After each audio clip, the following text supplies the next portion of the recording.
Okay, you guys, coming to you with my favorite Mar Vista sweatshirt on. I got something exciting for you. Now remember, I was trying to find that Charizard in here, and my pages were missing, and I asked people to send stuff in. Well, guess what? You can't see it very well, but I got it. I got the information on Charizard. You ready for this? All right, Charizard. His regions are Kalos and Kanto, Central.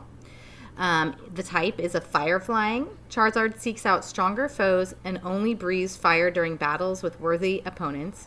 The fiery breath is not so hot that it can turn any material into slag. His metric height is 1.7 meters. Metric weight is 90.5 kilograms. Imperial height 5 feet 7 inches and weighs 199.5 pounds. His possible moves are Flare Blitz, Heat Wave, Dragon Claw, Shadow Claw, Air Slash, whoosh, Scratch, Growl, Ember, Smokescreen, Dragon Rage, Scary Face, Fire Fang, Flame Burst, Wing Attack, Slash, Flamethrower, Fin, Spin, Inferno. And then there's even, it goes into Mega Charizard X, the Flame Pokemon. See, I don't know if you can see this very well. That guy there, that's the Mega Charizard X. So that's part of the evolution, I guess. Okay. And then the Mega Charizard Y, which is also a flame Pokemon. Now the 5'7" height stays the same, but the weight goes up. Mega Charizard goes up to 243.6 pounds, and Mega Charizard Y goes up to 221.6 pounds. Now Charizard... Oh, there's the Charmander, see?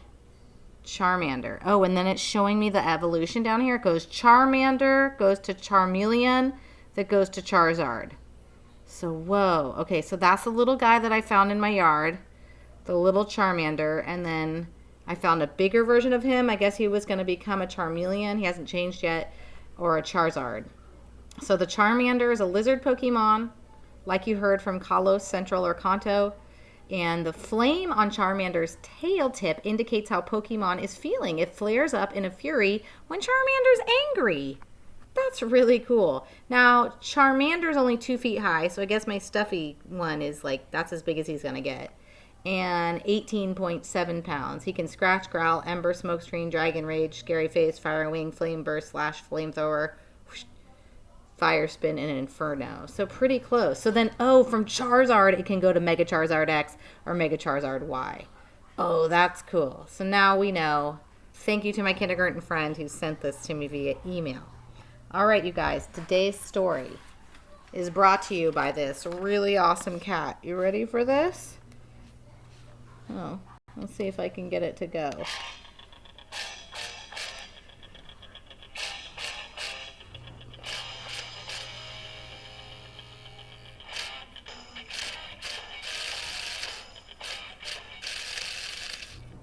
Thank you, little kitty.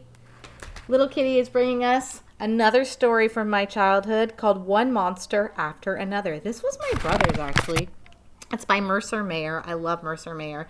She does those like little critter stories. I'm sure you've read some of those. Those are fun. You can tell by the drawings. Very similar.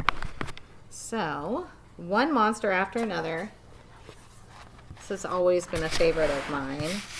So much so that I think I snagged it from my brother quite some time ago. See, it even says, "Happy birthday, Jason. Love, your friend, Jackie Grable." Yeah, he got this a long time ago. One Monster After Another by Mercer Mayer. One day, Sally Ann wrote a letter to her best friend, Lucy Jane.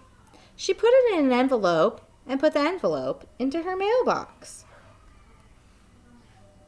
219 Faddle Street. See the monster hiding there?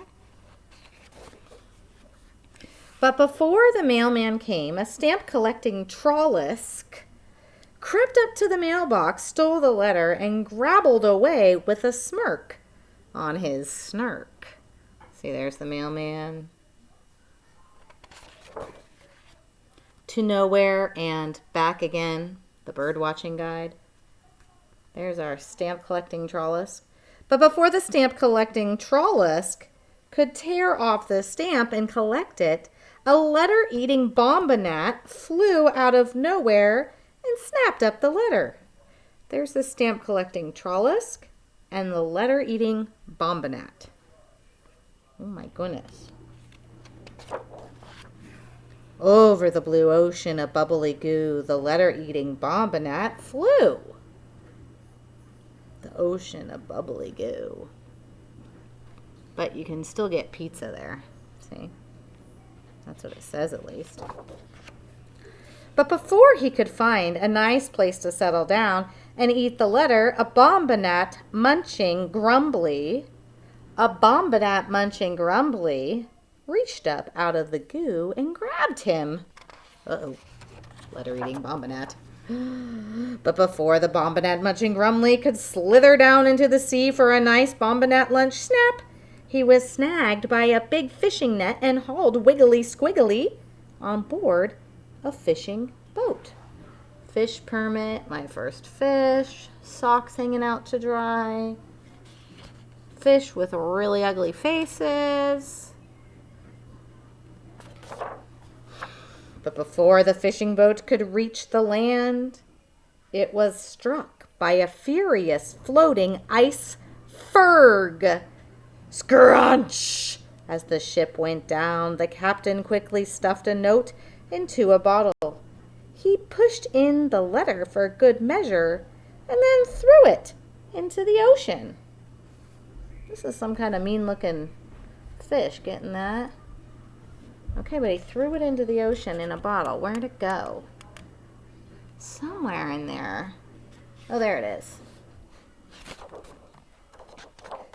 This is one of my favorite pictures. But before anyone could find the bottle, the wild and windy typhoonigator came storming along, sucking up everything in its path. It sucked up the whole blue ocean of bubbly goo, the bottle too, and then blew itself away. And it said, "Help, our ship sank, sign Captain." Oh dear. By morning, the wild and windy typhoonigator was so full of fishing boats, bottles, and bubbly goo that it had to let go. Oh boy. Down fell the letter, which was in the bottle, which was in the blue ocean of bubbly goo. Down fell the bottle, kerplop, right on the head of a paper-munching Yallopapus who lived on the edge of nowhere. The bottle broke, tinkle, plinkle, and out fell the captain's note and the letter. The Yallopapus smiled. It had been such a long time since he'd had a nice paper to munch. I heard a story on the radio recently about someone actually finding a message in a bottle on a beach somewhere, and it had been like 82 years or something that it had been out at sea. Someone did finally find it. Gleefully, he grabbed the captain's note and munched it, but before he could munch the letter too, the stamp-collecting Trollisk, who just happened to be passing by, snatched the letter in his snark and ran away. Now that's the one that came first. Remember? The paper-munching Yallopapus trundled after him, shouting loudly and grimming. Suddenly out of the sky swooped the letter-eating Bombanat. Snip! He snapped up the letter. But before the letter-eating Bombanat could eat the letter, he was snared in a net, caught flip-flop by the Bombanat collecting Grythix. Oh boy. So many weird monsters. The Grythix, everybody knows, is a Bombanat collector, not a letter collector. He had no use for someone else's mail, so he did what anybody should do with a lost letter. He mailed it. The paper-munching Yallopapus and the stamp-collecting Trollisk and the letter-eating Bombanat watched helplessly as that Grythix opened an official-looking mailbox and dropped the letter in. Now that's the kind you can't get it back from. Oh boy. There's the stamp-collecting Trollisk, the letter-eating Bombanat, the Grythix, and the paper-munching Yallopapus. And before they could steal the mailbox, a mailman rode up on an official-looking motorcycle. "Stop!" he cried. "Unhand that official mailbox." There was nothing they could do. After all, he was an official mailman. Yes, tampering with mail is a federal offense. You must not take mail out of mailboxes or remove mailboxes. It is very illegal.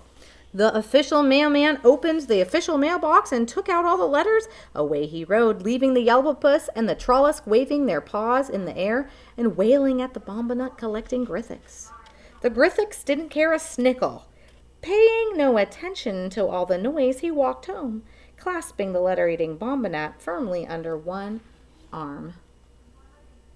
They're all throwing tantrums.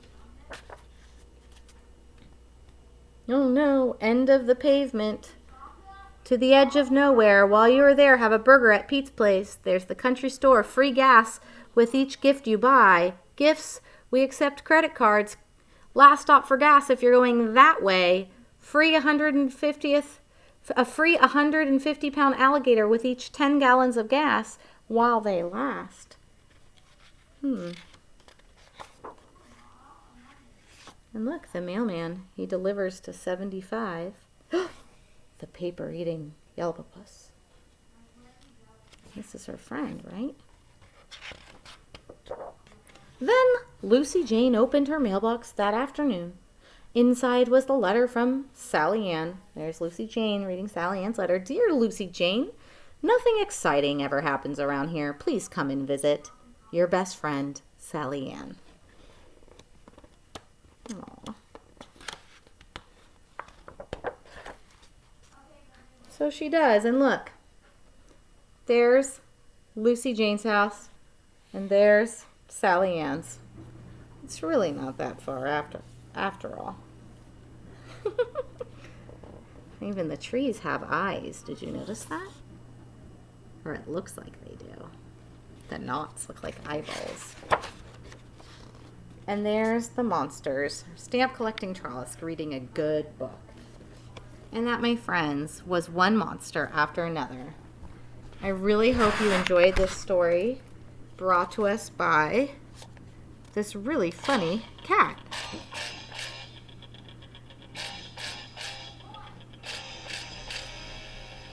Until next time, everybody. Oh yeah. See ya.